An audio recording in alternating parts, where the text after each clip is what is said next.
bienvenue à ce premier atelier de la série 2018-2019 qu'on consacre au vocabulaire de Charles Koubro.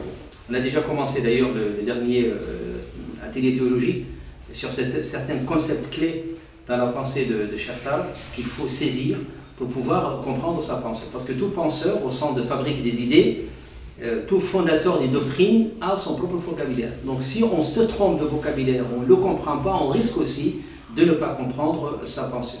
Donc, par exemple, Bourdieu, le concept clé de l'habitus, etc. Donc si on ne comprend pas le concept de l'habitus, on peut ne pas comprendre une grande partie. Donc Charles Koubro est fondateur des doctrines, donc il faut comprendre son vocabulaire. C'est pour cela qu'on va faire une série sur ces concepts. Alors, la difficulté, à mon avis, après on va voir tout à l'heure, intellectuellement parlant de Charles Koubro, c'est qu'il casse les cloisonnements entre les sciences sociales et les sciences exactes. Donc ces mots se déplacent aussi selon les sujets, selon l'usage et le traitement des sujets. Alors que nous, en tout cas dans l'école française, on est habitué à rester dans le vocabulaire d'une discipline. Quand on parle de sociologie, on reste dans le vocabulaire de sociologie. Quand on parle de philosophie ou du droit, on reste. Suivre Charles Koubro, c'est ne pas s'enfermer dans une science donnée, ni dans des mots ou vocabulaire propres à une science. Parce que j'ai constaté que les mots se déplacent en fonction de l'usage. Je donnerai comme exemple le concept ou le mot qu'on a étudié dernièrement, la sécularisation, qui est centrale dans sa pensée. Sécularisation dans la pensée de Charles Koubro peut dire le sens connu dans les sciences sociales, à travers la distanciation par rapport au religieux. Le religieux n'est pas central, c'est pour ça qu'il parle de l'islam sécularisé, ou dans l'un de ses prêches, par exemple, il parle de l'excès de normes abouti à une sécularisation, donc au sens connu dans les sciences sociales, la distanciation par rapport à la religion, voire même la disparition totale de toute référence à la religion. Alors que la sécularisation dans d'autres textes veut dire la séparation des ordres. Séparation entre la parole ontologique de Dieu et son expression humaine dans une culture. Donc on remarque que les mots se déplacent en fonction des usages qu'ils donnent aux mots. Ce soir, je vous propose qu'on parle d'un concept, d'un mot-clé dans sa doctrine, le mot sharia.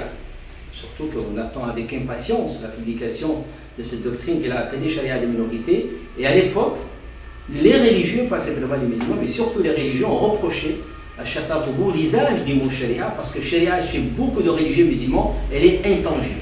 Parce que s'il y a sharia dans le Coran, donc ça ne change pas. Et ils ont posé la question pourquoi Charles Koubro utilise le sharia des minorités et non pas fiqh des minorités. Donc ce soir, on va revenir sur qu'est-ce qu'ils attendent par sharia d'abord, qu'est-ce qu'il attend par sharia des minorités, qu'est-ce qu'il attend par sharia fractale, qu'est-ce qu'il attend par éthicisation de la sharia, en parlant du volet relationnel en France, où il nous renvoie au droit français. Donc voilà ce que je propose pour ce soir. Tout d'abord, une remarque d'ordre sémantique.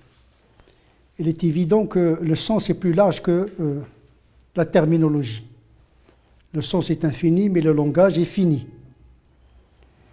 D'où l'usage multiple d'un même terme pour signifier plusieurs significations en même temps. Les significations sont plus amples que l'usage de la terminologie. C'est pour cette raison, parfois, on trouve des termes, les mêmes termes, mais qui sont utilisés différemment selon les disciplines. Voilà. C'est une condition sémantique essentielle. C'est que le langage n'est pas infini.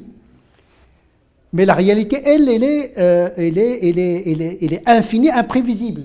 Donc, comment, à partir d'un langage fini, répondre à des situations infinies?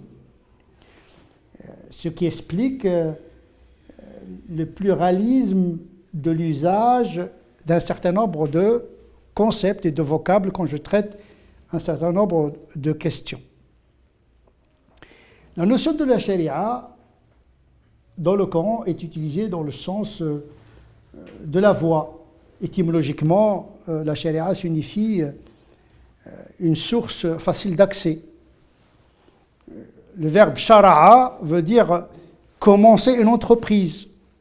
Donc même au niveau étymologique, le mot sharia est multiple. Vous n'avez qu'à consulter l'ouvrage d'Ibn Mandour, Lisan al-Arab, et vous allez voir que l'usage de sharia est multiple déjà au niveau linguistique. l'usage terminologique des spécialistes a été en fonction des auteurs. Parfois, on utilise sharia comme l'équivalent de la révélation, par opposition à la raison. Donc la sharia peut signifier naql, par opposition à l'aql, c'est-à-dire la somme du corpus scripturaire. Voilà.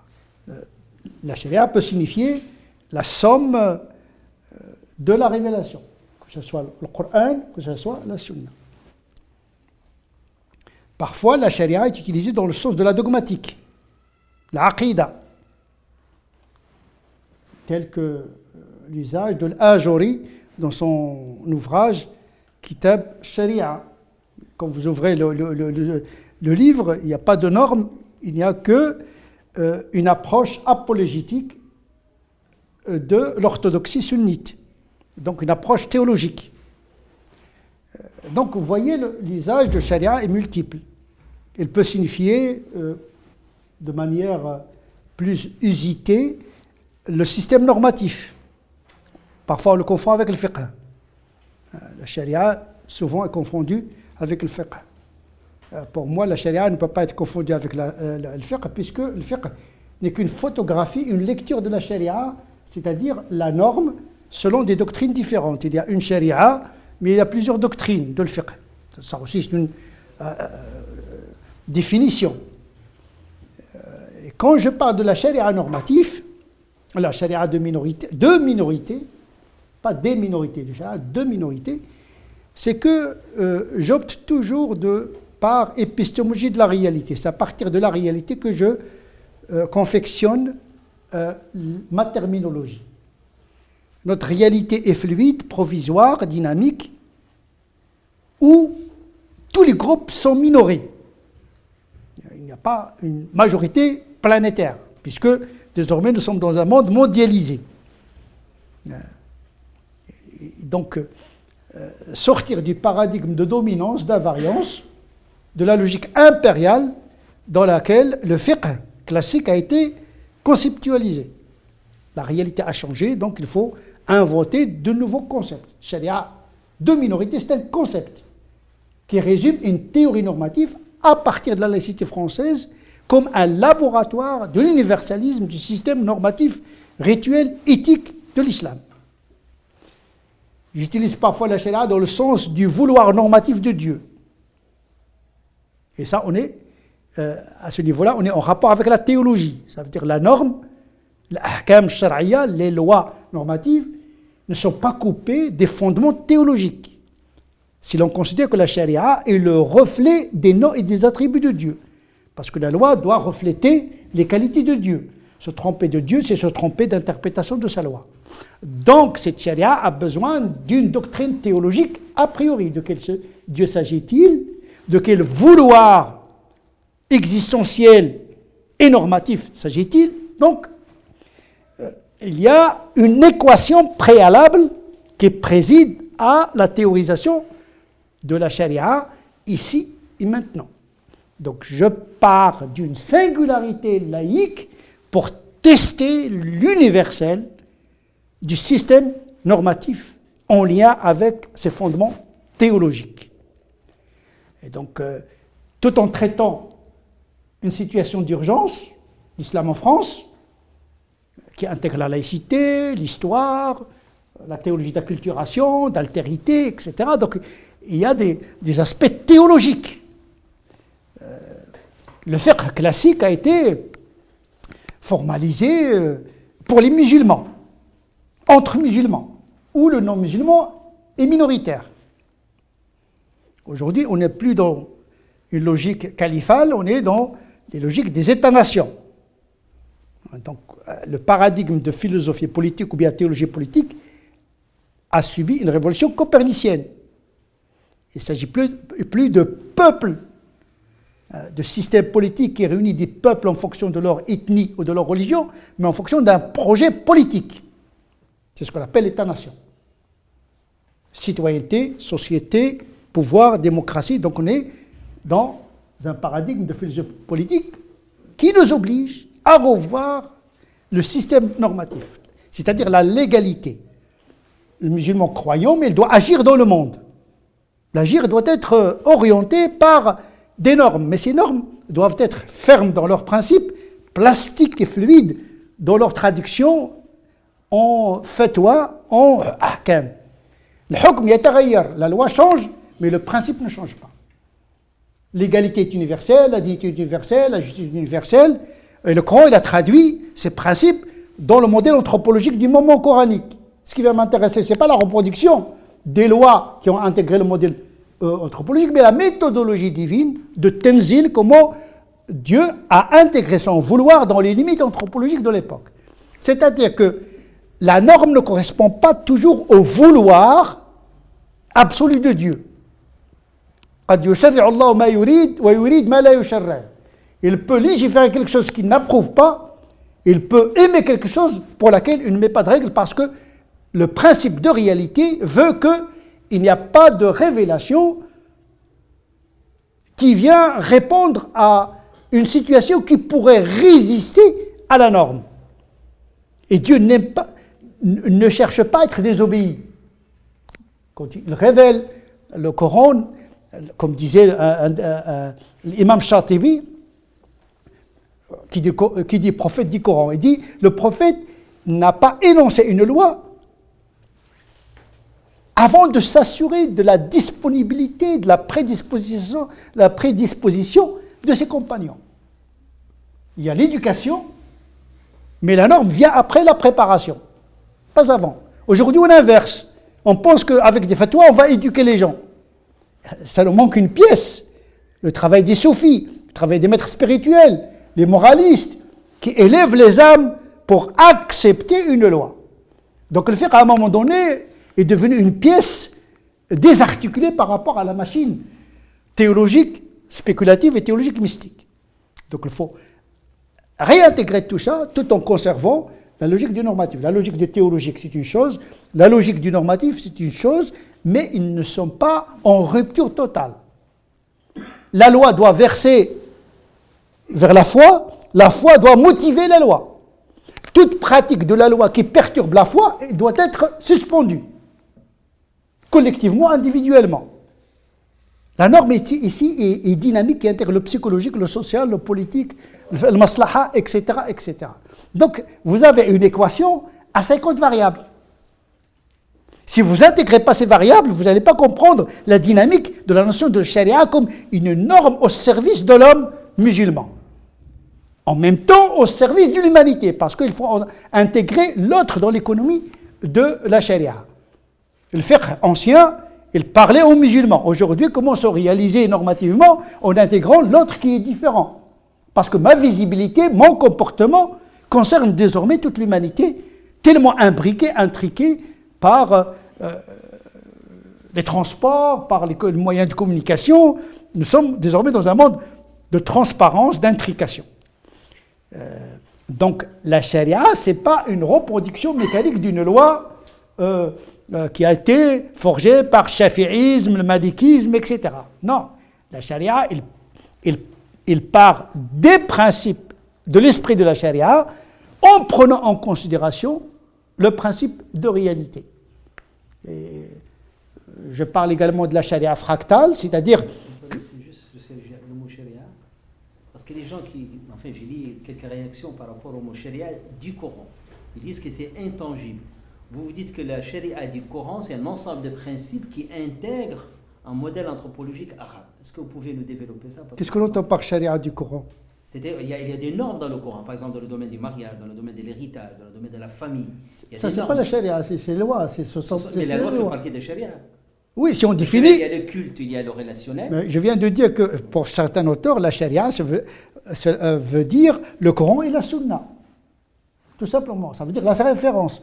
Pour d'autres, la charia, c'est la dogmatique. Oui, pour d'autres, la charia, c'est le domaine de l'fiqh.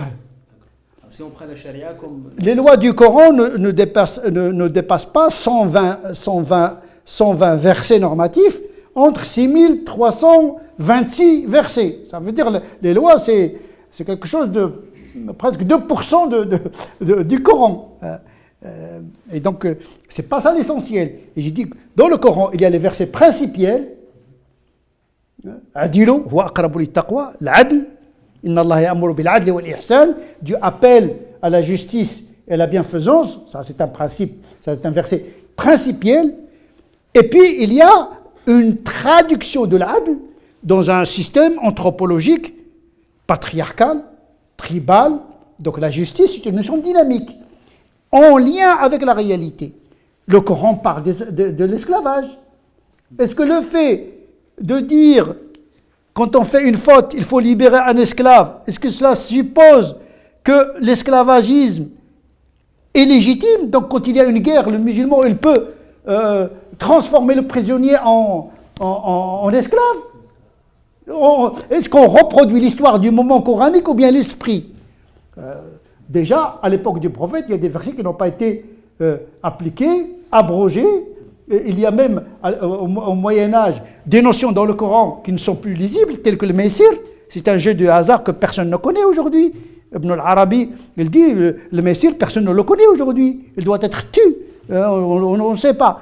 Le jeu, donc, le hasard, le jeu du hasard, il est interdit, mais les formes changent.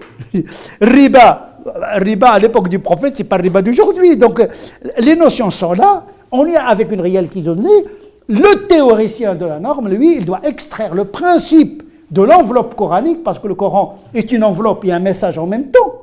Hein? L'enveloppe, c'est la langue arabe, c'est l'anthropologie, parce que déjà, il est en langue arabe. Il parle aux Mécois et aux Médinois, mais il parle à l'humanité à travers une histoire et à travers une géographie, à travers une culture. Comment universaliser ce message à partir de la particularité du moment coranique? Il y a le dogme qui ne change pas, l'unicité de Dieu, le jour du jugement dernier. Ça, c'est la métaphysique, c'est des croyances. Ça n'obéit pas à une production anthropologique quelconque. Le rite ne change pas. Les 5 prières, le jeûne du mois de Ramadan, le pèlerinage, parce que c'est une connexion verticale avec la transcendance.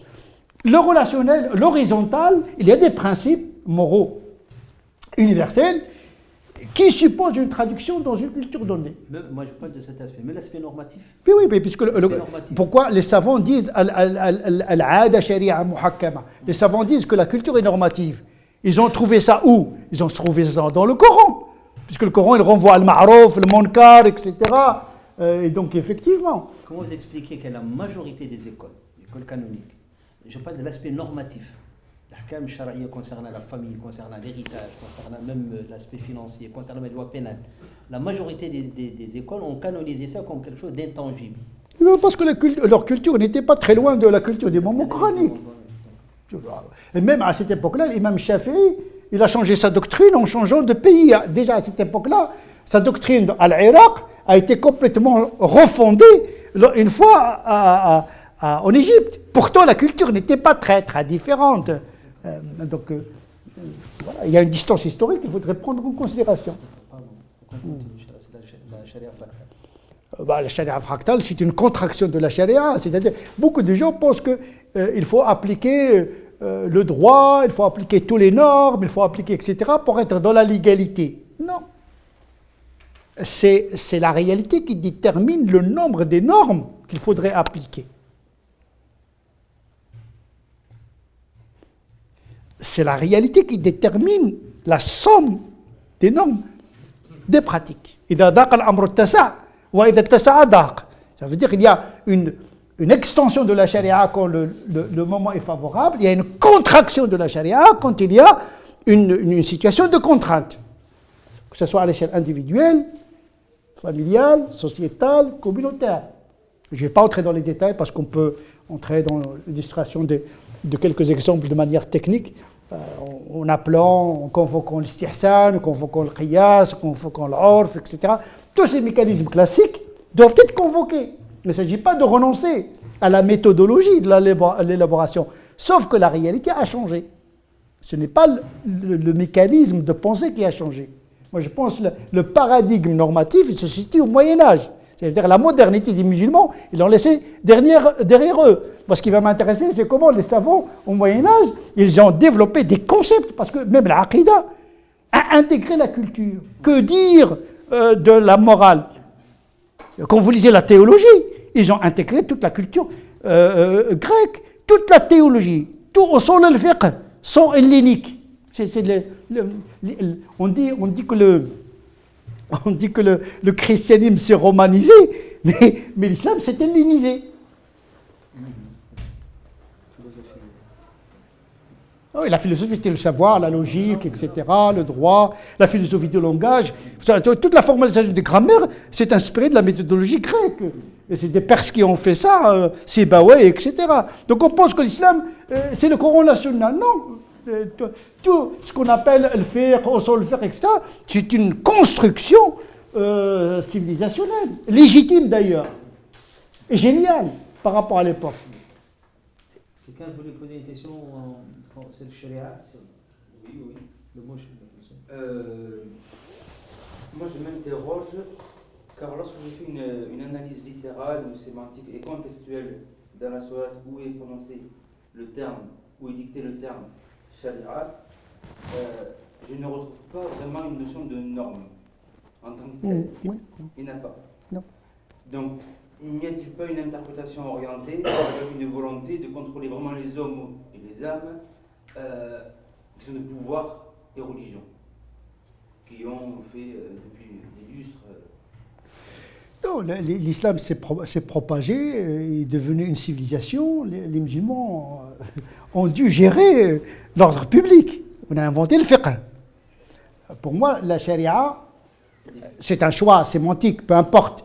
Elle contient le culte, l'aspect invariant de la charia, hein. Puis il contient l'éthique, l'akhlaq, puis il contient le droit. En France, je parle de l'éthicisation de la charia, c'est-à-dire la contraction de la charia à la seule pratique cultuelle et éthique individuelle dans le cadre du droit français en vigueur. Pratiquer ça, c'est pratiquer toute la totalité de la charia. C'est ça ce que j'appelle la charia fractale. Il n'y a pas de sentiment de culpabilité de dire « Ah, je suis en porte-à-faux par rapport à la charia ». Non, je suis dans la charia totale. En pratiquant, en éliminant le droit et en intégrant les pratiques éthiques dans le droit français en vigueur. ما كان له أن يأخذ أخاه في دين الملك شرع من قبلنا شرع لنا. Joseph, il respectait la loi du pays, pourtant c'est un prophète. Et comme les chafi'ites disent, la charia antécédemment révélée nous concerne tant qu'il n'y a pas quelque chose qui l'abroge. C'est pourquoi on peut se référer à la pratique de Joseph qui respectait la loi du pharaon de l'époque. Dinil Malik, ça veut dire la loi du pays et la loi du musulman. Et donc c'est dans ce cadre-là normatif, culturel, civilisationnel, où il fait ses options chariatiques. Il n'est pas obligé de lier la charia à la notion de l'État dit musulman. L'État musulman est lui-même sujet à discussion. Est-ce qu'on peut parler d'un État islamique? Le khilafa également, c'est une expérience historique de la théologie politique. Ce n'est pas dans le Coran, ce n'est pas... Et donc, quelle est la part de l'histoire et de l'expérience? Quelle est la part du principe révélé éternel? Tout le travail incombe à des gens qui ont cette double capacité de comprendre comment la parole de Dieu s'imbrique avec la réalité humaine et de faire sortir le principe de l'enveloppe communicationnelle afin de la traduire dans le langage contemporain. Et c'est un travail qui suppose une plasticité de l'esprit, une culture générale de l'ancien, du nouveau, et d'être toujours dans l'inattendu et de donner des normes cinétiques qui peuvent se déplacer. Ce que j'appelle la fatwa pédagogique. On ne dit pas halal haram, mais on donne les moyens aux musulmans de faire le choix normatif qui lui correspond parce que nous sommes dans un monde atomisé. Il n'y a plus de culture stable, il n'y a plus de code stable et les itinéraires individuels sont imprévus. Il serait injuste de cloner tous les musulmans, de leur imposer en matière de l'éthique et du normatif horizontal les mêmes options. Il faut rappeler les principes et donner des dérogations et de permettre aux musulmans de varier son rapport à la norme en fonction de sa situation. À la maison, c'est pas dans le travail c'est pas dans la société, c'est pas dans le bled. Ça veut dire que le musulman aujourd'hui, il est mondialisé. Par le virtuel, par les voyages. Donc il accompagne toujours Dieu avec lui-même. Et donc il a cette capacité d'ajuster, de négocier le principe avec une réalité qui se déplace, qui est cinétique. Sinon, on va embarquer les musulmans dans une angoisse existentielle en leur donnant un moule qui risque de les asphyxier. Donc la norme, elle peut guérir et soigner et permettre la transcendance, comme elle peut tuer l'esprit et la spiritualité chez les musulmans. Beaucoup de musulmans sont perturbés par des pratiques qui ne leur permettent pas d'entrer dans l'histoire, de contribuer à l'histoire de l'humanité et même de réaliser la transcendance. Donc il faut que la loi soit au service du cœur, soit au service de beaucoup de choses. On ne peut pas isoler la loi de beaucoup de paramètres. Donc la charia fractale, c'est l'éthicisation de la charia. C'est une traduction. Ce qui touche que le domaine de Mu'amalat. Oui, bien sûr. Mais on parle... Le Mu'amalat est le droit, parce que le droit il est liquidé. Voilà. C'est déjà au Moyen-Âge, les musulmans disent le hudud, le droit, n'est pas applicable en situation de minorité, donc ce n'est pas une invention. Donc déjà, la charia fractale a été pratiquée au Moyen-Âge. Qu'est-ce que vous attendez par éthique ici? Quelle est la place de l'éthique? Qu'est-ce que vous attendez par Laquelle? Éthicisation. Ça veut dire que la charia, elle est réduite à une éthique personnelle. Voilà. Il n'est pas lié à un système politique ou à un système califal. Ça veut dire que la charia s'est déplacée à un niveau individuel. Exprimé dans le cadre. Un cas concret pour comprendre. Par exemple, sur le plan économique, il y a un système bancaire qui fonctionne avec un... Il ne faut pas transformer le truc en une séance de fatwa, parce que la fatwa, par essence, il est individuel. Je suis contre les fatwas en plein air. En plein air, en public, on parle des principes. Et on donne des perspectives aux gens de faire leur choix. La consultation, elle est éminemment individuelle, sauf les fatwas collectives, telles que je considère que la charia aujourd'hui doit être pensée en termes de fatwa, pas en termes de hukm, parce que le hukm, classiquement, il est invariable, et puisque le monde est devenu dynamique, eh bien, la norme de la fatwa est la plus appropriée pour accompagner le musulman. C'est une stratégie normative qui permet vraiment une marge de manœuvre par rapport à la norme. Donc on part du contexte pour y adapter oui, il y a déjà l'esprit, il faut étudier l'esprit il y a une lecture fondamentale, théologique, métaphysique, mystique, linguistique, du contenu du Coran, de la révélation. Donc le point de départ, c'est la révélation. Une fois qu'on a assimilé la révélation dans toutes ses dimensions, le théologique, le mystique, le normatif, l'éducatif, l'historique, l'anthropologique, on sort avec ce qu'on appelle un paradigme, qui n'est pas la théorie. Les théories naissent et se sacrifient pour sauver le paradigme. Le paradigme ne dit jamais son nom. C'est une intuition. Seul le docteur de la loi connaît, qui traduit dans plusieurs théories. Et donc, effectivement, et puis la réalité, puisque le Coran lui-même, il part de la réalité. Il ne vient pas avec une doctrine, parce que le Coran ne propose pas de doctrine. Sa doctrine, c'est l'interaction avec la réalité, c'est Tanzil. Chaque verset, dans sa descente, il contient le paradigme coranique. C'est-à-dire un principe absolu qui vient répondre à une situation historique. Et donc, effectivement, la réalité, elle est la moitié. La connaissance de la réalité est la moitié de la connaissance religieuse. Se tromper de réalité, se tromper de pratique. Et donc, ça pourrait perturber la foi du croyant. Aujourd'hui, la foi est incertaine. Ça, c'est une réalité. Il y a l'instabilité anthropologique des gens. Il n'y a plus d'anthropologie stable. Même le caractère n'est plus stable. Donc, ces configurations-là doivent être intégrées dans la manière de parler de la norme. Et la manière de parler de Dieu. Et la manière de parler du cheminement intérieur, parce qu'on oublie la charia intérieure. Il y a une autre charia qui s'appelle la charia intérieure, qui est codifiée pour la pensée, pour l'âme, l'ikhlas, le sidq. Le fiqh ne parle pas de ça. Donc il y a des pratiques intérieures, ce que j'appelle moi la haqiqa, qui est la charia intérieure. Mais de celle-ci, Personne ne parle. Une dernière, je trouve que d'ailleurs c'est très bien expliqué là, parce que lorsqu'on apprend la charia, enfin en tout cas comme je l'ai apprise dans les universités et autres, on fait toujours la distinction entre le droit divin et le droit positif. Et là je pense que c'est répondu très clairement comment il n'y a pas de confusion entre le droit positif et le droit divin par rapport, parce qu'on peut dire que le droit positif on adapte par rapport au peuple le droit. Alors que le droit divin, c'est ce qu'on apprend, quoi. Dans les classiques, c'est ce qu'on apprend. On dit les droits divins, on n'adapte pas, on doit s'adapter au droit divin. Et je pense qu'à ce moment-là, quand vous avez répondu là... Hein. Non, mais voilà, comme vous avez répondu à ce moment-là... Parce que le droit humain, c'est l'homme qui l'a fait. Ça participe de al-qadar al-kawni. Ça veut dire que le monde, il n'est pas absurde. Le français, c'est une créature de Dieu. Les juristes français, c'est une production humaine que je dois prendre en considération comme un qadar kawni, auquel doit bien répondre le qadar shara'i. Il n'y a pas de conflit avec le monde. C'est ce que j'appelle le sharia de réconciliation et pas de tension. Aujourd'hui, l'islam, la norme est confisquée par la logique identitariste. C'est-à-dire on n'est pas sorti du califat, on n'est pas sorti de l'ancien système où l'appartenance spirituelle était en même temps l'appartenance politique. Être infidèle, c'est être un citoyen du califat, du système califal. Mais aujourd'hui, c'est découplé. Ça veut dire que je suis citoyen du monde, un croyant qui circule dans le monde. Et qui a cette capacité, parce que le monde appartient à Dieu, de toute façon. Il n'y a pas de frontière, en vérité.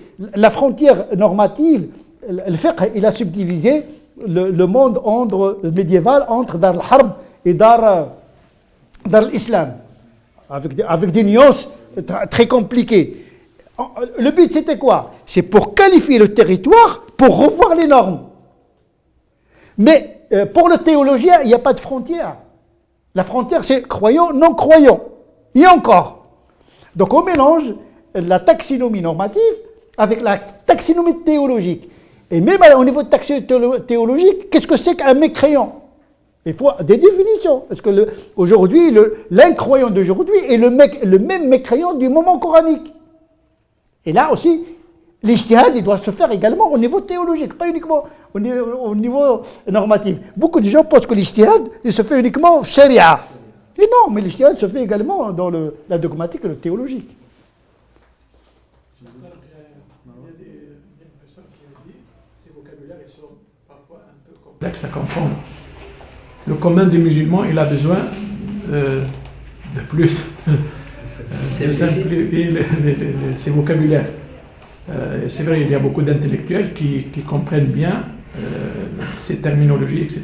Est-ce qu'il y a dans les exposés de ces vocabulaires une manière que le commun des musulmans essaye de comprendre votre pensée? Oui, c'est possible. Moi, j'ai commis des ouvrages. On peut aller les lire à tête reposée, de voir ces concepts doucement, en soulignant. L'islam, c'est un savoir également. Donc, il faut quand même que les musulmans s'habituent un petit peu à élever le niveau, parce qu'on donne une perception de croyance simpliste. Or, la complexité est née avec l'islam. Bien sûr, il y a des choses simples. Être gentil et bon, c'est accessible à tout le monde. Le problème, ne pas voler, ne pas tricher, faire ses prières. Mais on a assez de connaissances, les musulmans. Mais dès qu'on commence à parler de la charia, de la théologie, etc., ça, c'est un langage de savant. On n'y peut rien. C'est que vous parlez de la physique avec un langage de français de la maternelle. Mais ce n'est pas possible. La charia, c'est un concept. J'explique ma doctrine. Il doit être simplifié par mes disciples, s'il en a. Le docteur, lui, il fait la doctrine, et le sous-docteur, ils font le travail de vulgarisation en des méthodes accessibles. Mais chacun dans son rôle. Mais moi, je ne suis pas un imam du coin. Si, c'est vrai, je suis un imam du coin, et pas seulement. Donc là, il ne faut pas mélanger les choses, parce que dès qu'on entend imam, c'est le petit imam qui... tous les imams sont grands, mais il y a des imams qui sont plus grands que les grands, tout simplement. Chacun dans son domaine. La piété, ça n'a rien à voir. Ce n'est pas parce que je connais beaucoup de choses que je suis plus pieux que le commun des musulmans. On ne parle pas de la piété. Peut-être celui qui est ivrogne, qui est loin de l'islam, il est peut-être très proche, plus proche de Dieu que moi. J'en sais rien du tout. Ça, c'est Dieu qui explore les cœurs. Maintenant, quand on parle de l'islam, la visibilité, les pratiques, eh bien, ce sont les docteurs de la loi, les théologiens qui en parlent. Ça ne veut pas dire qu'ils sont des saints. Parce qu'on peut être un saint, un wali, sans rien connaître. Même pas le Fatiha. C'est la pureté du cœur. On n'a pas besoin d'un grand savoir pour avoir un cœur pur. Illa man atallah bi qalbin salim. Un cœur saint est accessible à tout. Dieu est démocratique.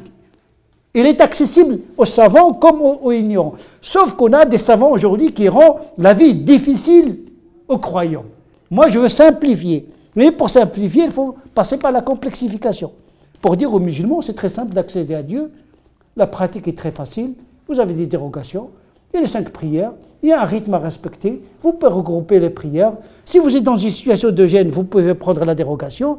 Il ne faut pas que la pratique perturbe votre foi et votre relation à Dieu, etc. Ce sont des choses qu'on peut traduire de manière très simple. Mais quand on me pose la question sur le travail doctrinal, sur la visibilité de l'islam en Occident, il s'agit de théoriser les pratiques en Occident. Donc il faut connaître l'Occident, il faut connaître le présent, le passé, et avoir des projections à venir. Et ça, c'est le travail des savants de l'islam. Pas de Marseille. Savants de Marseille. Non, c'est juste vulgariser pour certains. Je suis d'accord avec un peu la question dans un sens où parfois, surtout dans les prêches, peut-être, des fois on est obligé de vulgariser un petit peu parce que le commun des humains il n'a pas accès à la terminologie ou à l'épistémologie des termes, hein. Donc la plupart ne sont pas intellectuels dans ce sens-là. Ils ont besoin d'une vulgarisation déjà plus simpliste et accessible et intelligible pour comprendre au mieux votre discours. Tandis que quand il y a des conférences, séminaires, etc., bien sûr, vous êtes obligé de répondre à un certain nombre de questions d'ordre théologique, théorique, etc. Et là où des concepts théologiques, philosophiques ou même de sociologie sont exposés, et plus facile plutôt de parler dans ces conférences que dans un prêche du vendredi. Oui, ça dépend du sujet. Si on me demande de parler de la prière, je vais parler simplement de la prière. Voilà. Si on me demande la pratique du jeûne, je vais le simplifier. Mais quand on me parle de l'édifice doctrinal, vous êtes obligé de convoquer les jeunes. Le problème aujourd'hui chez les musulmans, ce que je constate, c'est qu'ils comprennent tout. C'est ça leur erreur. Tous les musulmans pensent savoir l'islam. Et il faut qu'ils apprennent à ne rien comprendre.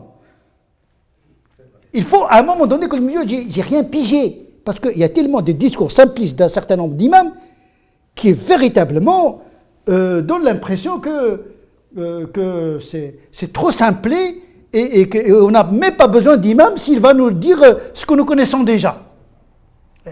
Il faut à un moment donné avoir des auteurs, des docteurs qui ont une autre musicalité, un autre produit pour sortir de l'ennui. Parce qu'il y a un ennui aujourd'hui. On commente le hadith toujours de la même manière. Quand on parle de la prière, on parle toujours de la même manière. Quand on parle de Dieu, comme s'il est évident, Dieu est évident, on n'en parle même pas d'ailleurs. On ne parle pas de Dieu. On parle plus de l'islam que de Dieu lui-même. Donc, il y a un problème aujourd'hui. Dans les réseaux sociaux, dans la toile, dans les conférences, même certains intellectuels, ils infantilisent les gens. On entretient la médiocrité. Ils ne comprennent pas. Ils ne sont pas capables de comprendre. De quoi je me mêle? Il ne faut pas prendre les gens pour des sots. Il y a des gens qui sont quand même capables de comprendre. Ils ne vont pas comprendre la première fois, la deuxième fois, la troisième fois. Toute matière nouvelle, mais ils demandent une certaine patience. Et les gens qui veulent savoir et qui ont la patience, ils peuvent accéder à cette connaissance. 20%, 10%, 50%, tout le monde trouvera son compte. La question qui se pose est où s'arrête le culturel relatif et où débute la norme divine absolue? Quelle est la place de la raison, les limites de la raison dans l'interprétation herméneutique des textes coraniques? C'est-à-dire question relative surtout à la charia, mais qui peut aussi s'étendre à l'interprétation et la compréhension de la dogmatique par exemple? C'est le domaine des spécialistes. Moi, je ne peux pas discuter ici sur le statut de la raison. C'est toute une matière théologique. Raison, révélation, le statut. Le premier sujet qui a été abordé par nos théologiens, nos dogmaticiens, c'était le statut de la raison par rapport à la révélation. Les Mu'tazilites, ils ont une option, les Ash'arites, ils ont une autre option, les Hanbalites, ils ont une option. Ça dépend des courants théologiques. Donc vous me posez une question là qui va me demander des conférences de 100 heures. Et le culturel relatif avec le divin absolu. C'est le travail de l'Mujtahid qui est capable d'articuler l'absolu divin avec le relatif culturel. Dieu lui-même, il a fait ça. Dieu, il est absolu. Toutes les paroles de Dieu sont infinies. Et pourtant, il nous a révélé un Coran relatif. Il n'est pas infini, les paroles de Dieu dans le Coran. Et en langue arabe. Mais Dieu n'est pas arabe. Donc il a traduit sa parole en langage humain. Donc Dieu, il a adapté son vouloir à la condition humaine. C'est ça, Tenzil. C'est la parole qui est descendue. Dieu n'a pas demandé à l'homme de monter vers Dieu. C'est Dieu par douceur, magnanimité, bonté, et il est descendu. Sauf, il ne s'est pas incarné. Hein? Le Verbe ne s'est pas fait chair et s'est fait écrit. Et donc, il y a le concept de Tenzil, il répond à la question. Comme une pensée absolue de Dieu, il a traversé les cieux et s'est inscrit dans une histoire de 23 ans, alors que Dieu est éternel. Comment ça se fait que l'Éternel inscrit sa parole dans une coupe historique de 23 ans et dans la Mecque, le Coran mécois et le Coran médinois? Il n'y a pas un Coran mondial? Non, il n'y a pas de Coran mondial. Il y a le Coran mécois, le Coran médinois. Comment, à partir du relatif, universaliser le message? C'est le travail des humains. Dieu, il a impliqué l'homme dans son projet. C'est ça le khalifa. Il ne doit pas consommer la révélation sans réflexion. D'où la raison. Vous liquidez la raison, vous liquidez avec la révélation. Parce que sans aql, il n'y a pas d'interprétation, il n'y a pas de... La taklif, al-aqlu manatu taklif. C'est la raison qui est responsable. C'est elle qui comprend. Et donc, nous aurons l'islam que nous méritons. Oui. Je pense que l'utilisation du mot vocabulaire de Tariq Rubou réduit un petit peu le sens de l'intervention d'aujourd'hui. Parce que le vocabulaire est lié forcément à des concepts, à une vision, à une façon de voir, etc. Vulgariser, adapter, simplifier, ce sont des moyens de communication. Et peut-être un moyen de pratique pour que le croyant se trouve à l'aise dans l'entourage dans lequel il est, qui est d'une certaine pensée, d'une certaine façon, qui est d'un certain vocabulaire. Et pour communiquer, parce qu'il faut communiquer non seulement avec les musulmans, avec les autres musulmans. Ma question, j'ai deux questions en une. La première, adapter, c'est emprunter un vocabulaire de la culture majoritaire pour pouvoir s'exprimer et communiquer.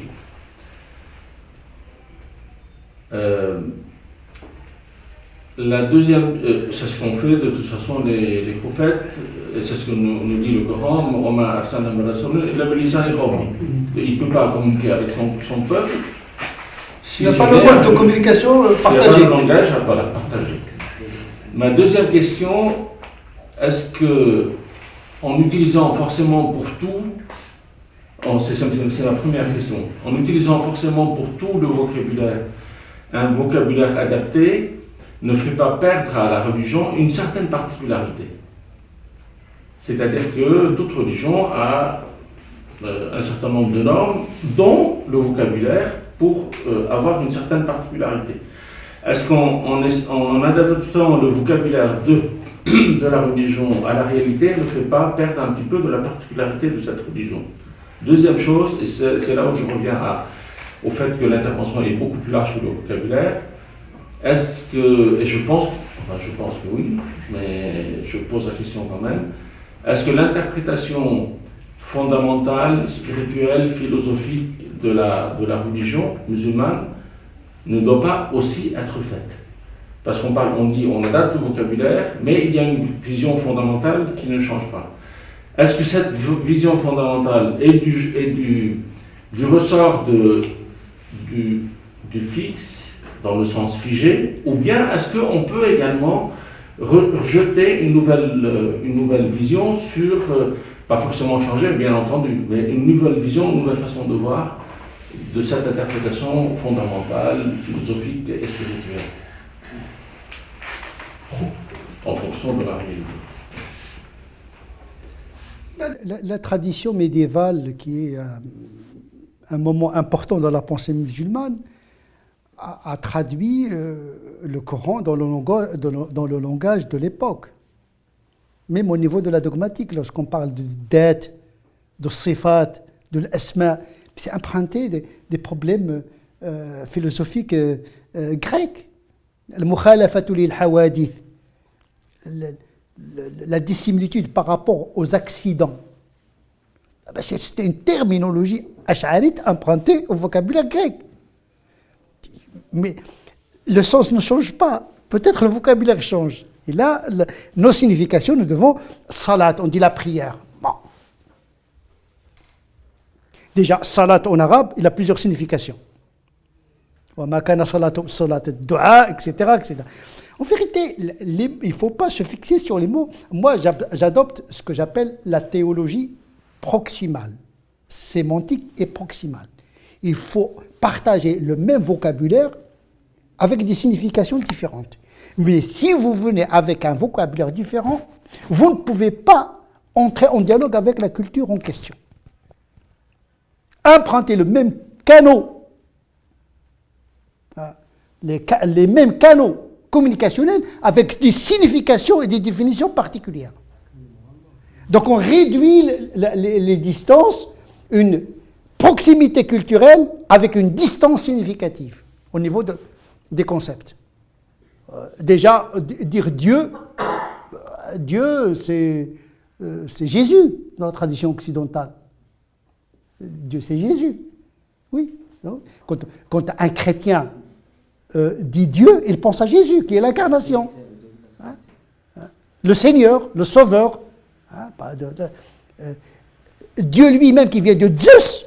Les chrétiens eux-mêmes, ils ont traduit, etc. Donc il y a une circulation des vocables, mais avec des significations différentes.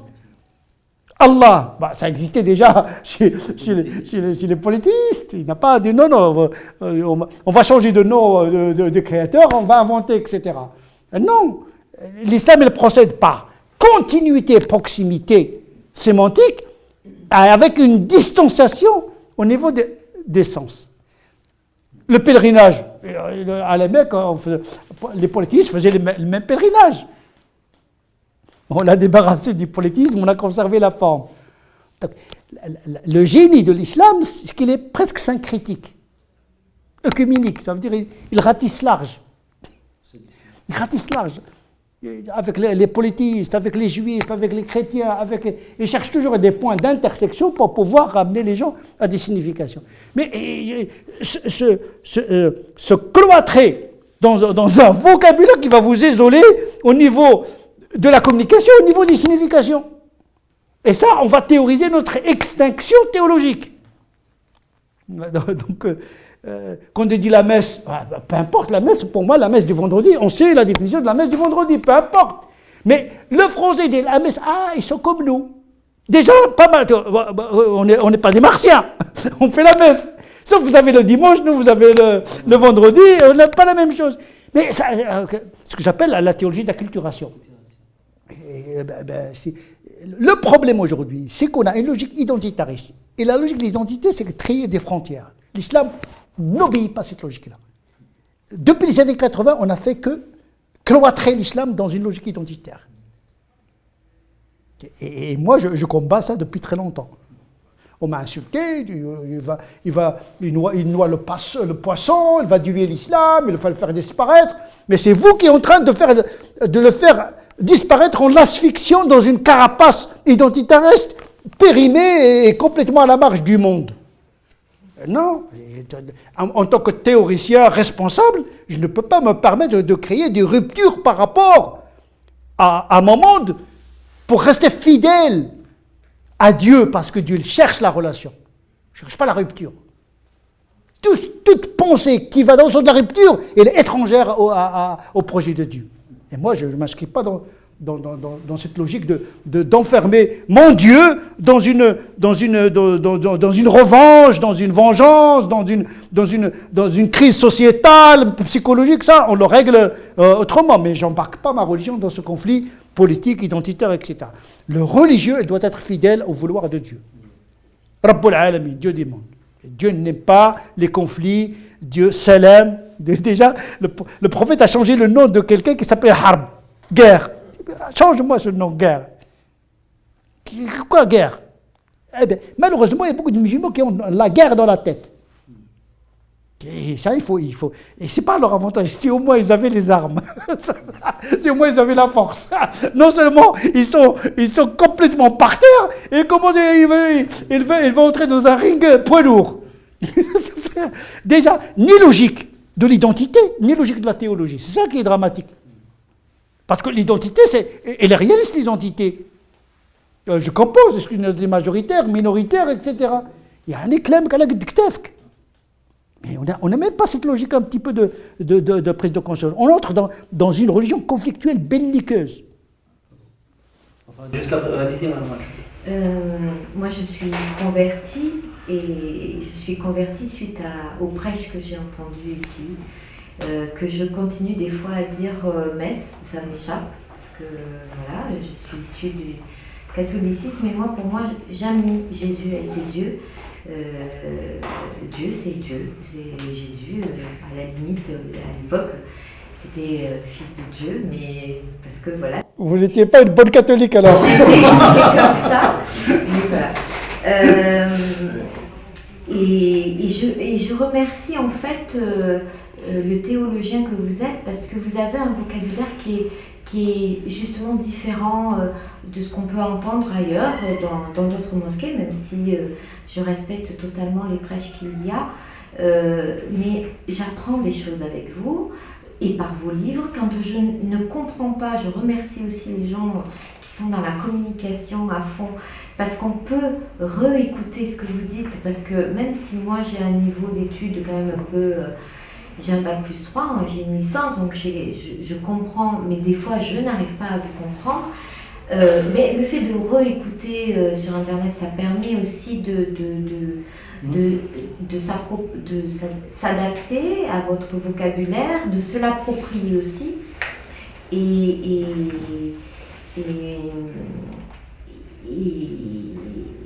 la personne avec qui je vis n'a pas le même niveau... et donc fait partie de ces musulmans qui se posent beaucoup de questions, et aussi ça permet d'en discuter avec lui, de revoir les vidéos, etc., et d'essayer d'adapter la compréhension. Donc merci pour tout ça. Alors je vais revenir un peu sur ce que vous disiez précédemment, d'adapter, je vais essayer d'aller vite, d'adapter notre religion à l'époque où l'on vit et à la pratique du pays où l'on vit. Ça, c'est faisable ici en France avec la démocratie que l'on a, etc. Mais si on est dans un pays où il y a une dictature, etc., c'est plus du tout la même chose. Vous voyez ce que je veux dire? Est-ce que aussi la France évolue dans une politique dramatique qui est l'extrême droite? Est-ce que, il faudra aller aussi à l'encontre des règles dites politiques, nationales, les lois qui en découleront, etc.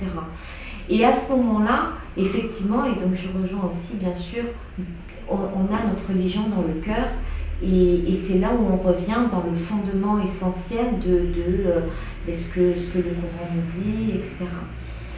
C'est là où le petit truc là que vous disiez, il y a les lois, les lois du pays, mais avec